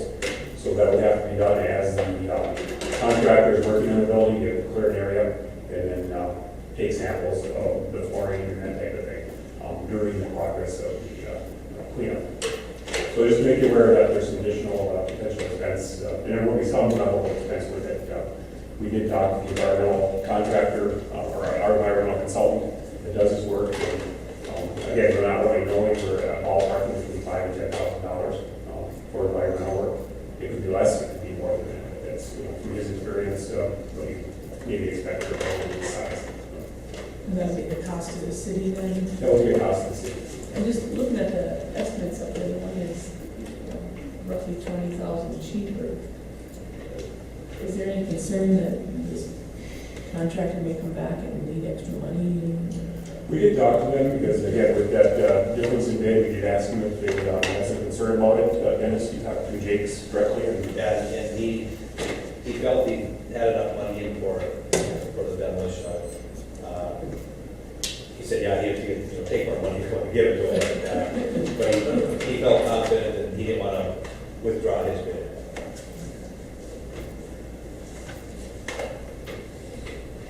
May I make a comment on the situation? I have a suggestion. Approach the podium. Name's Paul Porter. Just, I had a thought in regards to this particular item. I know this thing's been an ongoing long-term situation. It's been trying to come up with a solution for it, whatever. But anyway, seeing as though that's such a sizable chunk of money, I wonder if it would be a more effective use of that funds. In fact, it probably would cost quite a bit less, at least I believe it would, in my estimation. If you were to work out a situation where you could use those funds, a chunk of funds, smaller than that, to effect getting done the changes to the building and bring it up to structural integrity and livability code, whatever, minimum basic requirements. I would imagine it would be quite a bit less. I don't know if it'd be like 10 to 15,000 or something like that, and do the little that was required to be done. Now, I don't know all the other issues involved. I think I know some of them, but I don't know all of them. And of course, for that to work, there would have to be checkpoints in place and so forth to make sure the money was spent for the purpose and that the job got done. The owner of the building actually is capable of a lot of the work that would have to be done, although he's only one person. As an owner of a building, I believe you're allowed to do quite a bit of work on your own property without having to be a licensed contractor, as long as it's up to code and inspected and passes inspection and so forth. So I was wondering, since it's a discretionary situation, it's city funds, that might be a wiser way to use the funds. In fact, there's other issues involved, a little more like, for example, if the property is torn down, that's primary residence of the person at the moment, and they would have to find residence somewhere else, which I don't believe is provided for, if I'm not mistaken. Another aspect is he carries on his livelihood business out of there, which would then criminal for that. I asked him just to wrap up. Okay. So it would seem like there would be a great advantage in doing it that way instead of spending that chunk of money to tear down and fight and put the person off the street. That's basically what I'm saying. May I comment? So I think we've come too far at this point.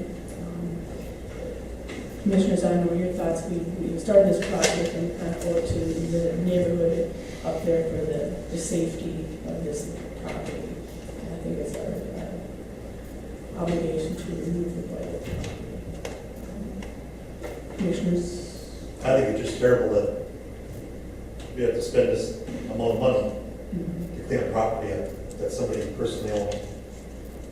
Hopefully this doesn't have a continuing effect on Ironwood, as it goes on. We don't have this kind of money to tear down structures like that. May I make a comment, please? No, this time is one. Commissioners, any other comments? From my understanding, it would be very hard to get it back to standard. Is that correct? That because it's so old, I don't know if the cost is the cost of the stuff that's in there more than the house itself, the building itself. The building has structural issues. Yeah, I think. Right, the building itself has a lot of issues. A lot of the cost of this is the, what's inside it, all the debris and stuff that's been collected over the years. And I think our staff has worked really so hard to the best of their ability to try to get the property up to par. It's not in the case. So what's in our blight mediation budget for the year? Well, what you're looking at really is your fund balance, that the dollars that are there, about 70. We have $20,000 budget for demolition for this fiscal year. Then we also have budget for a full-time code enforcement officer in the budget as well. We don't know, Jason isn't in that role full-time, public safety's in that role part-time, so there's dollars saved there. And then there's additional fund balance that would be required, that we have in excess of our minimum fund balance. I mean, I understand that we've condemned this structure and it is a health hazard and it's foul, it's all totally blighted. And that's really a lot of our taxpayers' money. Is that the best way we can spend it? Well, we're in a tough spot.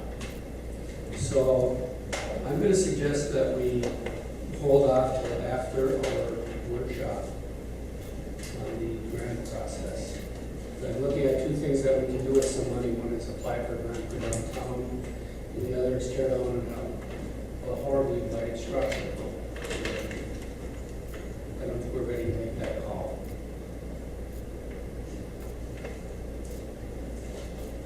I just feel that we've started the ball rolling. It's probably should see it through completion. It is a ton of money for one building that's costing the state. Commissioners, any other thoughts? It's a lot of money, but we've been putting this off for how long now? I mean, how much time, more time are we gonna give this person to clean something up or take care of this problem? I know it's a lot of money, but we should take care of it and get it done. That's my own personal opinion. I'm tired of bringing this up how many times now. Well, just look at what the benefit is to the whole community. I just can't quite get there. I just don't know how to get around this one. Well, we don't tear it down in a building that's unsafe. Pardon me? Yeah. And the charter does say we're in charge of the health and safety of the citizens. Right.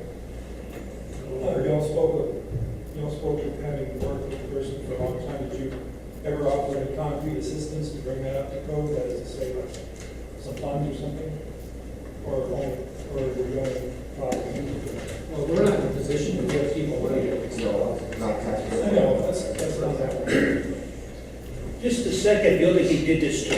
It's about time something's done. Rip it down. These people in that neighborhood have been suffering, they've been in pain, they've been looking at this piece of garbage building. It's done. I'm sorry. I just want to argue. I'm sorry, I had blood in there. Tear this building down. We've come too far to stop right now, honestly. I'll make a motion to award the bid to Jake's Excavating. Second. Motion by Commissioner Towers, second by Commissioner Cater to award the bid to Jake's Excavating in the amount of $53,000, the demolition and removal of blighted structure and cleanup on property 213 on. Any further discussion or concerns? Roll call. Tower, Yes. Care, Yes. Seymour, Yes, Shackelford, Yes. Corcoran. Yes. Item Z, discuss and consider awarding a bid to Tunnel Vision U3 Rubber Company in the amount of $4,161.73 for telephone sanitary storm sewers. Well, we did receive 2 bids for this work. This is televised a number of locations around town, predominantly the area we're going to be doing water and sewer in next year, north of US 2 and west of Kmart Plaza area, as well as some other areas. The money is budgeted for this work. I'll make a motion, we award the bid as described in item Z. Second that. Motion by Commissioner Semo, second by Commissioner Shackelford to award the bid to Tunnel Vision as noted in item Z. Any further discussion or concerns? Roll call. Care, Yes. Seymour, Yes, Shackelford, Yes. Tower, Yes. Corcoran. Yes. Item 8A, discuss and consider authorizing advertisement to bid for street sand. Again, about every 2 years, we go out and replenish our supplies, and we're at that point, so we will go out and get bids for the street sands. What we do in the winter time, we put the salt sand mixture down for ice control. So we get bids and bring them back to the city commission for consideration. Since we're talking about sand, it just kind of been brought to my attention on several occasions that I think that we should develop kind of a plan to have all of our streets swept 1 or 2 times a year. I've had some citizens say that some streets get swept numerous times and other streets don't get swept at all. So since we're talking about sand, I think that should put that on our radar as far as developing a plan. And maybe some of the hillier sites, after our new phases, it seems like when we get good rain, we have a ton of sand on the bottom of the catch basin. So I'd like to make sure that those areas receive a little bit more attention. So. I'll make a motion to authorize advertising to bid for street sand. I second that. Motion by Commissioner Tower, second by Commissioner Shackelford to authorize advertisement to bid for street sand. Any further discussion or concerns? All those in favor, aye. Aye. Opposed, motion carries. Item BB, discuss and consider authorizing advertisement to bid for road gravel. Same comments, every 2 years we replenish our supplies, we do have funding between roads, water, and sewer. I'll make that motion. Second? Motion by Commissioner Tower, second by Commissioner Shackelford to authorize advertisement to bid for road gravel. Any further discussion or concern? All those in favor, aye. Aye. Opposed, motion carries. Item CC, manager's report. Just a few items to touch on, just an update on the Social Security office next door. We are working through the contractual agreement with them for the work to get done. We did meet with them a week ago, and we're still working on some details on that. So we expect that will be finalized here shortly, and then the work will start shortly after that. Farmers Market is moving well downtown. They had a couple of weekends where they got a couple Fridays, and they went very well. They've had some soon as vendors come out, they're gonna be working, or having the farmers market through the end of the month, every Friday from 2 to 6 still. So I invite people to come down and participate in that. It's the first year, and hopefully it'll continue to grow. We are having our drop-off day where we people bring material to drop off down off Fair Street next to the dance studio. We do that twice a year, spring and fall. This Saturday from 8 to 11. We will have that available for residents to come and drop material off. We are requiring everything to be boxed, bagged, or bundled, and there will be no exceptions. We do have a very limited number of volunteers that help unload cars. If it is not boxed, bagged, or bundled, we will always spot that people can unload themselves if they want. But it's gotten quite difficult to unload some of these vehicles. But again, we're there to help where we can, and we will return on again this Saturday. The Civic Center, as we mentioned, is moving forward very well. The contractor, Arena Systems, has been some construction. The floor's been removed. They're doing the grading, getting piping in. Concrete's coming. They're looking for volunteers. And I think that's coming along to help them out. And I think they're pretty well on schedule with that project. Just there. Scott, you were going to put that volunteer help dates on the city website also. You're talking about maybe? Yes, we do get a list of dates they would like to try to get help. So I think that's the website. You can also call Brian at the Civic Center, but we'll get your contact information and those dates on the city website. Thank you. Thank you. The downtown Arts Place is doing very well down there. They're getting things together. I understand they're having a soft opening this weekend, Thursday, Friday, Saturday. And people are ready to go down and see what's going on down in the Arts Place. So it will be a gallery. Okay.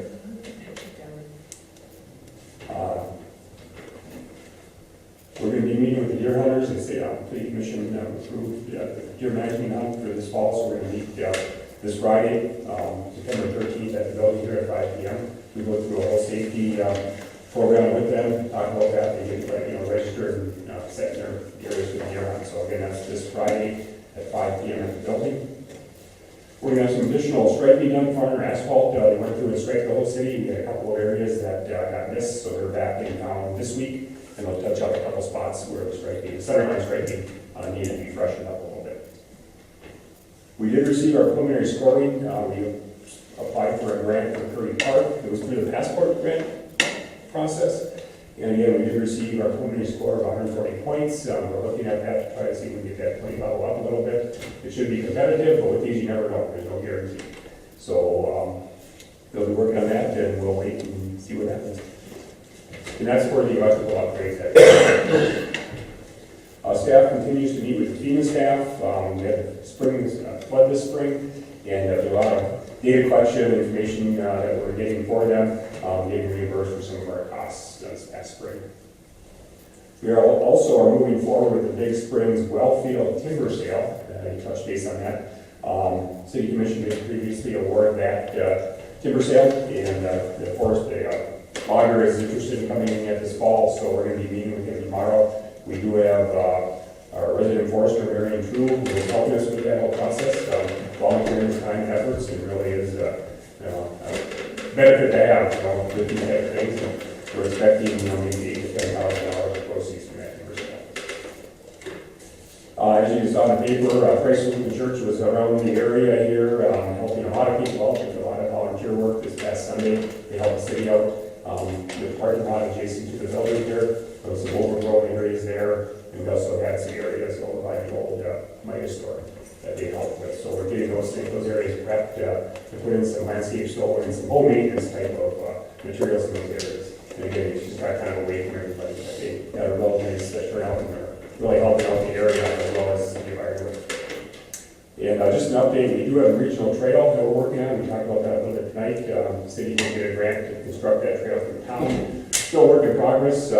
Realistically, it's looking like a 2014 project. We're working through some easement, alignment type things. Still have to finalize the plans, get that bid out. So the time that we're at right now, I think we're going to just continuing down that road, but for 2000, a spring construction project. We'll get it out this winter.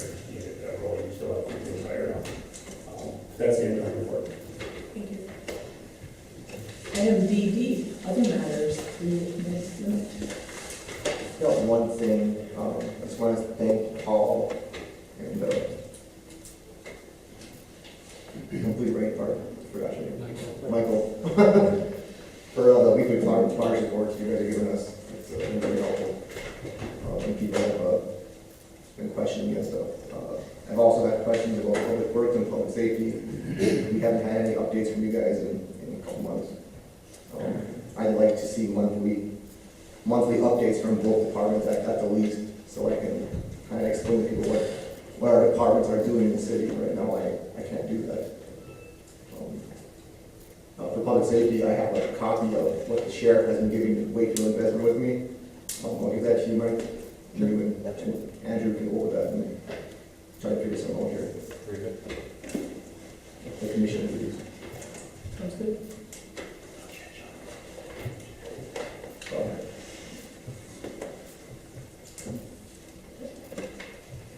One thing I had to add, just on top of what Mr. Erickson said, is thanks to that Christ Lutheran Parish for the lot of work that they did. It's nice to have the community step in and help out. Item 8E, citizens wishing to address the commission on items not on the agenda. 5 minutes on it, please. Please approach the podium and state your name if you are able. Okay, my name is John Hartle. Regrettably, you people did not follow the suggestion by Commissioner Semo to put the ordinance bids on hold. A lot of the problems when the building got degraded was due to prejudice such as this individual Mr. is. Hartley, this isn't a time when we speak about items not on the agenda. Point of speech. So I'm not permitted to speak on this item.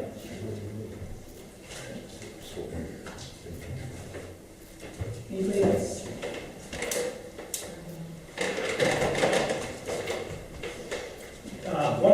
One question I have is, leaves are falling. And they're falling, they're gonna start falling in our cemetery. Is our cemetery gonna be raked, the leaves gonna be raked up this fall? Or is it gonna look like a pigsty like it did last Memorial Day? Simple yes or no.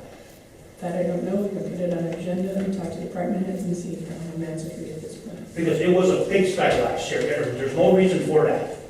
But like you said at that one meeting, that cemetery is a very sacred place. Those leaves should be raked up this fall.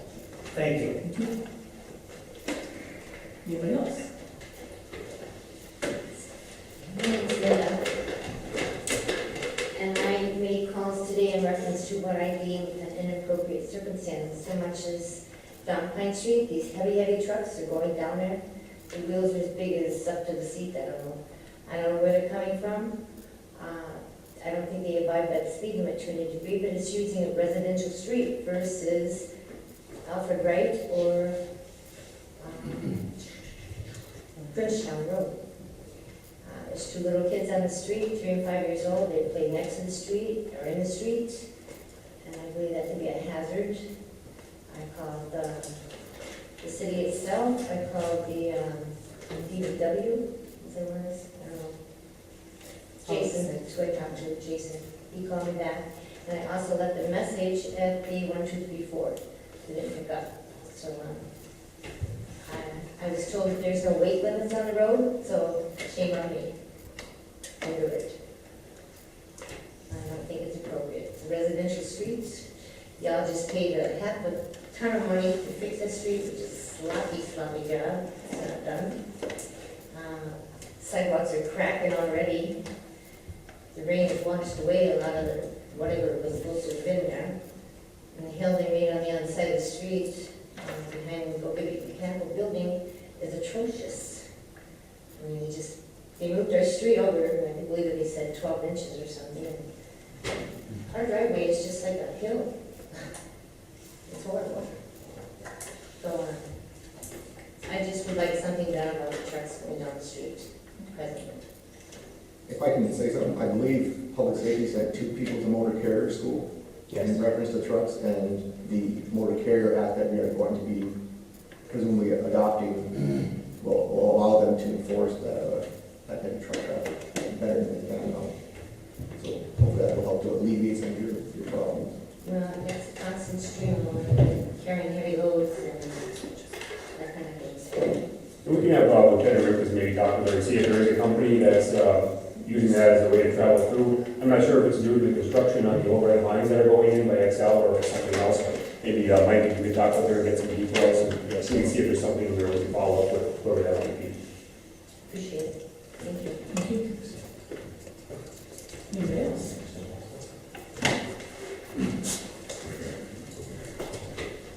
Joe Travis, 13 East Star Street. I was here for a few weeks ago with regard to the water sewer project. And with regard to your soil restoration project going on right now, having looked through all the Nori, all the soil that's been dumped there, except for right along some of the streets, especially West Larch, where it's eroded. But otherwise, I've got more land, I've got more erosion, more degradation than anybody else in Nori. And yet they've got 5 yards of soil for 2,200 square feet up there. And I'm still looking for more. I was told last week maybe I'll get more, but on the other hand, it's not there yet. So anyway, needless to say, for a long time already, the water just comes right around the whole yard. Goes to the yard and makes a mess, of course. But anyway, I'm looking for more soil, but something's got to be done. I've already put in 80 square feet of my own sod, cut out, good, so that the water does not run down the bottom half of the hill there. And as far as the upper half yet, you have to put some sod up there too, because sooner or later that's going to get washed out too.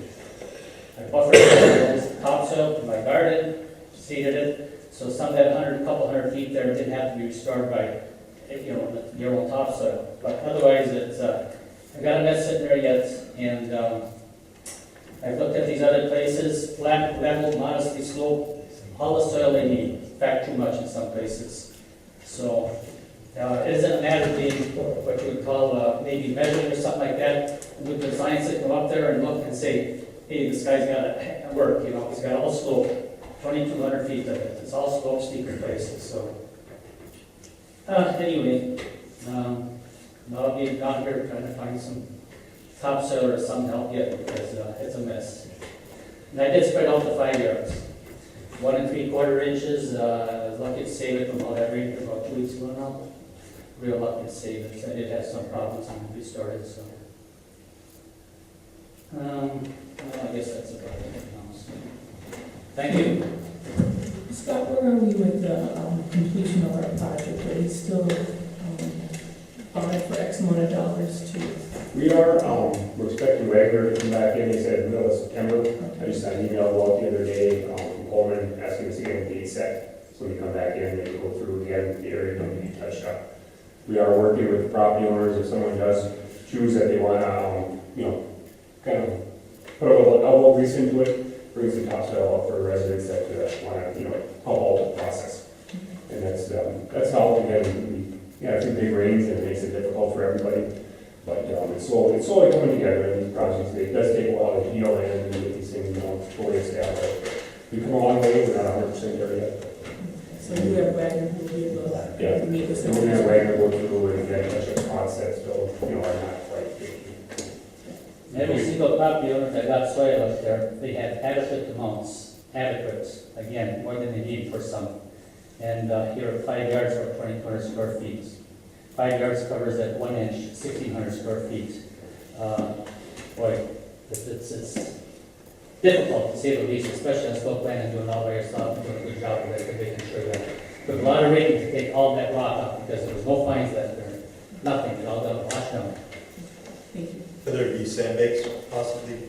If someone wants to sandbags and that could help, yeah, I think that's possible. Maybe some erosion bedding?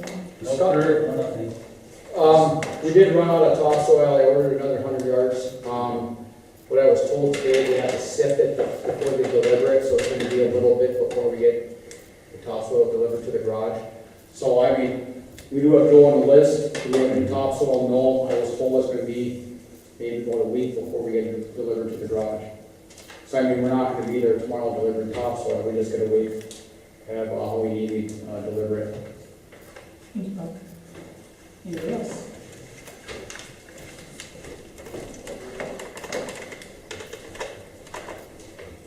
George Hancock at 533 East Hammer Street. As far as the sewer project goes, people in my neighborhood are all upset with the way the water comes flowing down Tamarack Street. to bacon. I also had topsoil put down. And the day after, we had rain, and it just washed everything down. My neighbor behind me, she had somebody come and rake out the topsoil that was brought. The next day it rained, it just washed away because the flow of the water has changed drastically in the neighborhood. It's like, I don't know, like a river just flowing down.